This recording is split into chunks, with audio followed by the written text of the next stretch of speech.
Olá, povo amado. Hoje nós vamos continuar, Ou seja, dando continuidade às nossas leituras. Hoje irei ler para vocês O Vendedor de Sonhos, de Augusto Cury. Eu já estou algumas páginas que eu já consegui ler e eu vou continuar de onde eu parei, tá bom?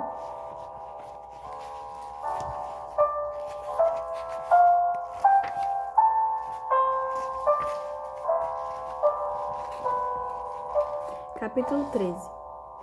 Os espaços mais sombrios do anicômio social. Os normais levantavam sempre do mesmo jeito, reclamavam da mesma maneira, irritavam-se do mesmo modo, xingavam com as mesmas palavras, cumprimentavam os íntimos da mesma forma, davam as mesmas respostas para os mesmos problemas, expressavam o mesmo humor em casa e no trabalho. Tinham as mesmas reações diante das mesmas circunstâncias. Davam presentes nas mesmas datas, enfim. Tinham uma rotina estafante e previsível, que se tornava uma fonte excelente para a ansiedade, a angústia, o vazio, o enfado. O sistema havia infartado a imaginação das pessoas. Corroer a sua criatividade. Elas raramente surpreendiam, raramente davam presentes em dias inesperados, raramente reagiam de modo distante em situações tensas, raramente libertavam o intelecto para enxergar os fenômenos sociais por outros ângulos. Eram prisioneiros e não sabiam. Os pais normais, quando iam corrigir ou aconselhar os filhos, eram interrompidos no meio do caminho. Os filhos não aguentavam mais os mesmos argumentos. Diziam: "Eu já sei." E já sabiam mesmo. Os normais não sabiam encantar. Não sabiam contar suas próprias experiências para estimular as ideias dos outros. Sempre fui previsível ao me relacionar com meus alunos. E só descobri isso quando comecei a andar com meu mestre. Dava aulas no mesmo tom de voz, fazia críticas e davam broncas da mesma maneira. Variavam os verbos e substantivos, mas não a forma e o conteúdo. Os alunos estavam com o saco cheio de um professor que parecia mais uma múmia do Egito do que um ser humano versátil. Não aguentavam mais ouvir que seriam derrotados na vida se não estudassem. O vendedor de sonhos vendia continuamente o sonho do encantamento. Como pode alguém que não tem nada exteriormente cativar tanto?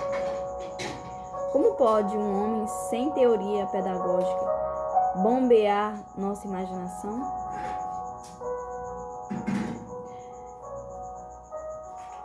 Navegávamos sem destino traçado. Ele via por ângulos distintos situações ordinárias. Não sabíamos qual seria a resposta, mas no fundo ele sabia muito bem o que queria e onde queria chegar.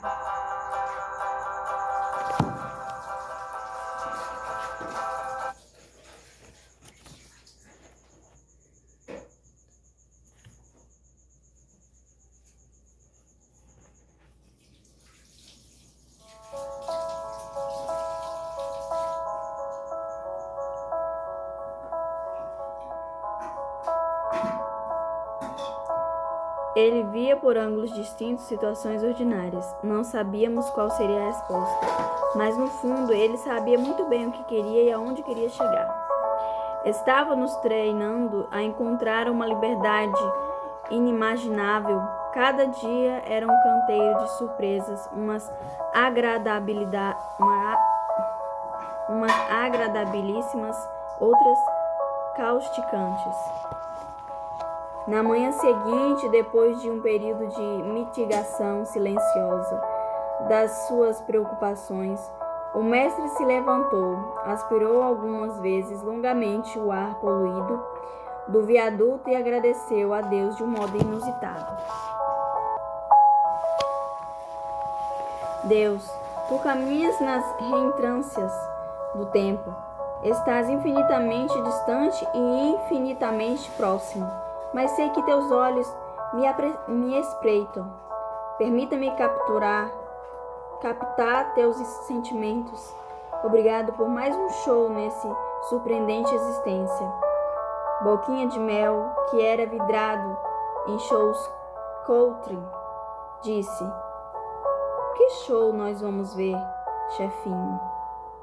E expressou um entusiasmo matutino que raramente vivenciava. O vendedor de sonhos reagiu deslumbrado. Show?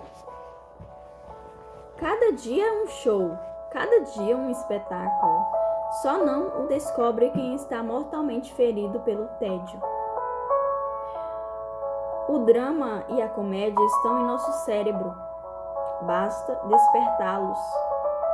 Bartolomeu precisava estar alcoolizado para libertar-se da sua angústia, para esvaziar-se do seu tédio. Agora, tanto ele como eu e Dimas estamos descobrindo outro mundo, outro palco.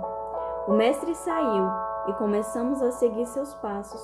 Subimos uma ladeira, andamos 3 quadras, viramos à direita, depois 4 escadas à esquerda. Entreolhamos-nos, indagando uns aos outros, querendo descobrir para onde ele estaria indo. Depois de 40 minutos de caminhada, Dimas, que ainda não havia ficado atônito o suficiente com as palavras do mestre, perguntou: para onde vamos? O mestre interrompeu os passos, fitou seus olhos e lhe disse: os que vendem sonhos são como o vento. Você ouve sua voz, mas não sabe de onde ele vem, nem para onde vai. O importante não é o mapa, mas a caminhada. Dimas não entendeu quase nada, mas ficou pensativo e começou a exercitar a mente enferrujada. E continuamos a caminhar. 15 minutos depois, o mestre parou diante de uma aglomeração e foi em sua direção. Reduzimos os passos e ele avançou uns 6 metros à nossa frente. Dimas olhou para mim e disse, apressivo: esse lugar é uma fria. Não dá. Reagindo, confirmei: concordo. Acho que o mestre não sabe onde está entrando. Era um velório, o único lugar onde desconhecidos não têm clima nem desejo de entrar. Mas o irreverente Boquinha de Mel, procurando manter a pose, me provocou dizendo: superego desce do céu, vamos pro velório. Tive vontade de lhe dar um supapo. Não sei se ele o bajulava ou se o seguia de coração, mas como estávamos próximos do velório, um lugar de respeito, contive a ira. O ambiente estava saturado de dor. Havia uma multidão velando, um homem morto por um câncer de rapidíssima evolução e que deixara um único filho de 12 anos. O espaço onde se velavam os mortos era pomposo, construído com vários arcos arredondados, revestidos de mármore em arabescos e iluminado por lustres com dúzias de lâmpadas. Era um lugar fisicamente belo para conter tanta tristeza. O medo de um escândalo num lugar que primava pelo silêncio desacelerou ainda mais nossos passos, distanciando-nos do mestre. Estávamos a 12 metros dele, olhando para trás. Ele percebeu uma ansiedade e aproximou-se de seus tímidos discípulos. Indagou: qual é o espaço mais sóbrio do grande macônio social? Serão os fóruns? Ou serão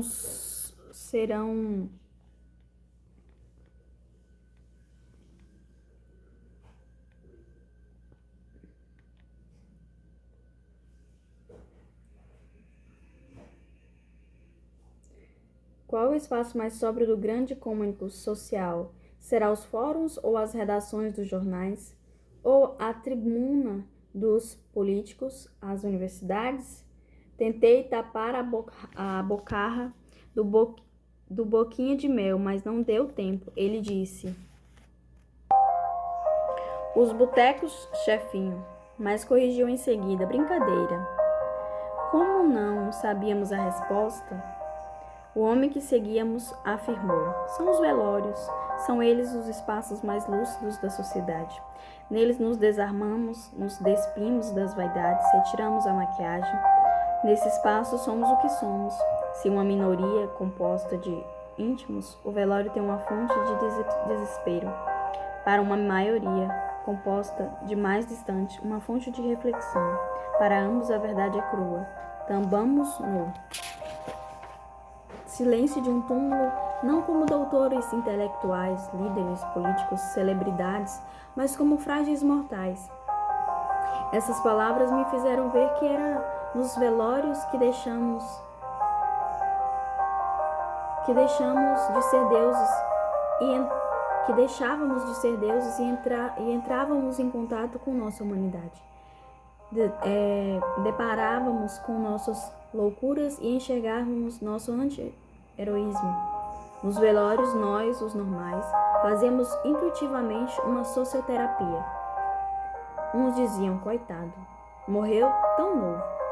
Esses se projetavam no falecido e começavam a ter um pouco de compaixão de si mesmos, e sentia que deviam viver a vida com mais suavidade.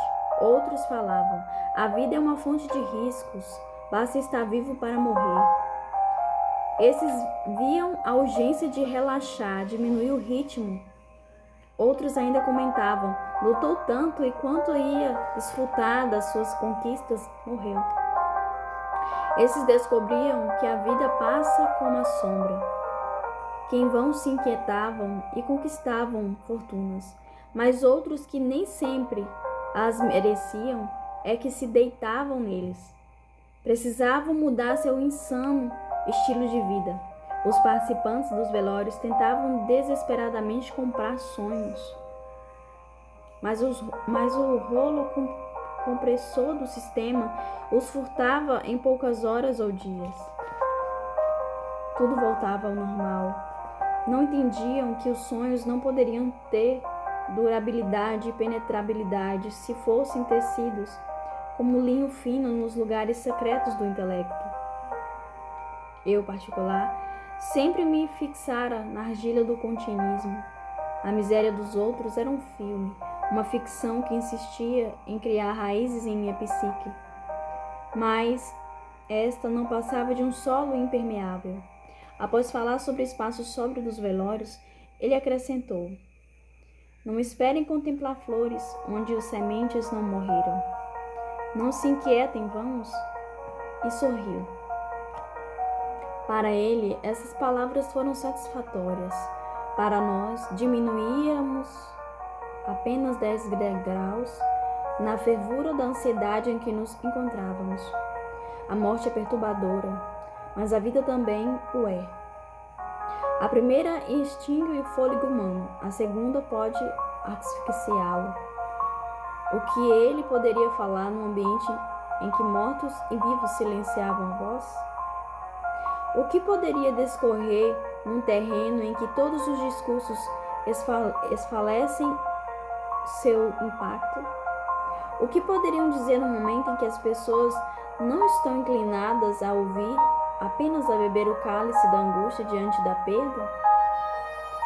Que palavras os aliviariam, ainda mais vindas de um estranho? Sabíamos que o mestre não se comportaria como mais um número no meio da multidão. Esse era o problema. Sabíamos que não se calaria, e esse era um problema maior ainda.